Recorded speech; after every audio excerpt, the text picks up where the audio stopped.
Hi, my name is Shelby Wages, and I'm going to be discussing specimen collection today. So the first one I'm going to talk about is our throat cultures. So for our throat cultures, I would enter my patient's room, identify myself, perform my hand hygiene, ask for my patient's two identifiers to confirm their identity, and to provide privacy. So I'm going to put on my gloves and make sure I have my supplies. So I would need my cotton swab, my culture tubing, and a tongue depressor. So I'm going to ask, after I explain everything, I would ask that my patient open their mouth and say ah, and then I would take my tongue depressor and I would assess the mouth first and make sure I take note of any abnormalities or anything. And then I'm going to take my sterile cotton swab and insert and make sure I don't touch the teeth, the cheeks, the lips, or the tongue. And I'm going to put it back on the tonsil area and swab um, 3 to 5 times on each side. And then I would go ahead and stick that into my culture tubing and crush the media and make sure that it's in the media. And then I would label and get to the lab as soon as possible, uh, making sure I take off my gloves and perform my hand hygiene, and then I would document everything appropriately. Okay, so the next one I'm going to talk about is our blood glucose. So for our blood glucose, I would again, introduce myself, perform my hand hygiene, identify my patient with their two identifiers, provide privacy, and make sure I had sterile gloves on after performing my hand hygiene. And we might ask that the patient perform hand hygiene as well. So we're going to go in and assess our patient's fingers to find a good site for our puncture site. Normally it's the index finger of the non-dominant hand, and we're going to usually choose a lateral site because the pads of the fingers have a lot of nerves there. So after we've chosen a site, we're going to go ahead and swab with alcohol, and then we're going to take our lancet and make sure that we press it up against the skin, and then we would release the lancet, creating a puncture site, and disposing of it in the appropriate receptacle. And then we would go ahead and wipe away the first drop of blood that pooled there. And with our already, with our monitor that had the strip in it, we would go ahead and put up to the blood, making sure that it had enough to be tested. We're then going to go ahead and hand our patient a cotton ball to hold at the site while we wait for the results. So after we've gotten our results, we would go ahead and make sure that we document everything appropriately. And before taking off our gloves and performing our hand hygiene, we would want to make sure that our patient has stopped bleeding before documenting and doing our hand hygiene and leaving the room. So then we're going to go ahead and talk about 24 urine sample. So for a 24 urine sample, I would enter my patient's room, perform my hand hygiene, get my patient's two identifiers, and provide my privacy.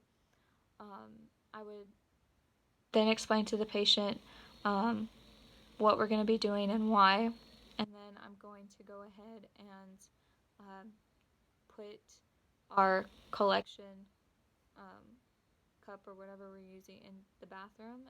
For a female, we might want to use a commode to make it easier on them to collect the urine. So then before starting our 24 hours, we're going to ask that our patient voids, and then we would start that immediately after. It's best to start the test or the procedure if they've had an empty bladder. And so we're going to ask for every timed voiding that they drink 3 to 4 glasses of water 30 minutes beforehand if they're able. And so we want to make sure that that we have signs in the bathroom that remind the patient and the staff members that there is a test being in place for the 24 hours, and if any staff is helping them go to the bathroom, they know to collect that, and it reminds the patient to go ahead and collect that. And if input and output needed to be recorded, we want to make sure that we were doing that for the 24 hours as well. making note of the characteristics of the urine. And so we also want to tell the patient that 15 minutes before the 24 hours is up to make sure that they void. And then we're going to make sure that this goes into a sterile and, we're just going to make sure that it goes into a labeled specimen bottle and that it's labeled appropriately. So we want to put our patient's two identifiers, their the time and date that it was collected, and the source and what test is being done. And then we're going to go ahead and get it to the lab as soon as possible, perform our hand hygiene, and document everything. And then I'm going to go ahead and talk about our clean catch urine test. So for that, again, I'm going to enter my patient's room, perform my hand hygiene, ask for my patient's identifiers, explain to them what and why we're going to be doing this test. So for this, we would go ahead and assess their ability to collect the urine themselves, or if we need to do it. So if the patient was doing it, we would go ahead and teach them to clean their perineum area. So for a female, we're going to give them some antiseptic towelettes or swabs or whatever our facility indicated. And so they would, in order to clean the area, they would need to take their non-dominant hand and spread the labia majora, and then they would need to clean the fold closest to them front to back, and then they would dispose of the antiseptic swab, and then they would clean the fold furthest away, they would clean the fold furthest away from them first, front to back, and then they would clean the fold closest to them, front to back, using a different swab each time, and then they would clean the middle, front to back, disposing of the antiseptic swab or whatever it was. And then we want to make sure we explain to them not to touch inside of the cup with anything. So when they go to collect the urine, we want to make sure that they keep the labia majora spread with their non-dominant hand, and they would void a little bit before collecting the urine specimen, which would be 90 to 120 milliliters. So they're going to void a little bit, start collecting the urine, and then they would remove the cup before they were done fully urinating and before they released the labia majora. And then for a male, again, we're going to go ahead and give them antiseptic swabs or towelettes or whatever our facility states, and we're going to ask that they retract the foreskin if they have any, and we would have them clean from the meatus outwards 3 times using a different swab each time. And then again, they would go ahead and void a little bit before urinating into the cup while still retracting the foreskin, collecting 90 to 120 milliliters, and then removing the cup before they let go of the foreskin and before they stopped urinating fully. So the nurse would have the lid while the patient was doing this, and when they come out, we would put the lid on for them, and again, making sure that we label our cup appropriately and put it in a biohazard bag and take to the lab in a timely manner, and then document everything. Again, we would be wearing gloves for this, and we would clean the outside of the cup if we needed to when they gave it to us, and then discard our gloves, perform our hand hygiene, take to the lab, document. So for the next collection, I'm going to be talking about our sputum collection. So for this, I would enter the patient's room, perform my hand hygiene, ask for my patient's identifiers, and provide privacy, and put on my gloves. So for this, we're going to have our sputum collection cup, and we would explain to the patient the test that we're going to be doing and why, and then we would ask that they take 3 to 4 deep breaths, and on the last breath, they would cough pretty exaggerately trying to get the sputum up. They could do this 2 to 3 times until we got 5 to 10 milliliters of sputum. And then we would make sure that we provide them any mouth care before and after getting the sputum from them. When providing our mouth care beforehand, we want to make sure that we're only using water to rinse out the mouth first. So after we've gotten the sputum, we would put on the lid and make sure that we label it appropriately. Again, our patient's identifiers, what the test is, the time, the date, and the source.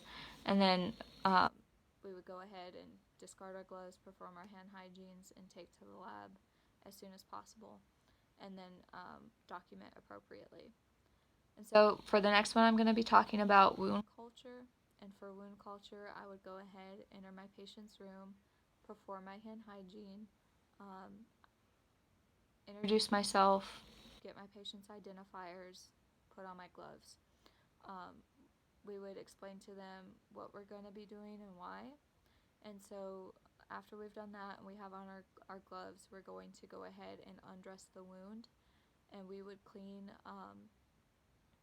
we would assess the area, make sure everything looks okay, and document any findings. And then we would clean from the edges outwards. And after we've done that, we would want to make sure that we irrigate the wound per the doctor's order. And then we would get our sterile swab, and we're going to swab the inner part of the wound, making sure that we don't touch the edges. And then we would go ahead and stick that into our tubing and make sure that we release the culture for that. And we would go ahead and make sure that we label it appropriately and redress the wound if we need to. And if the wound was large, we might need more than one swab. And again, making sure we do it in a different area, but we're not touching the edges. And so after we've labeled it appropriately, we would perform our hand hygiene and take it to the lab as soon as possible. So then the next thing I'm going to be talking about is our hemoccult test. So for our hemoccult test, normally a patient would give us a stool sample, and so we want to make sure that they know how to do that. So we'd want to make sure that they know that it shouldn't have any urine in it, toilet paper, or any contaminants. And once we've had it, we got the feces sample.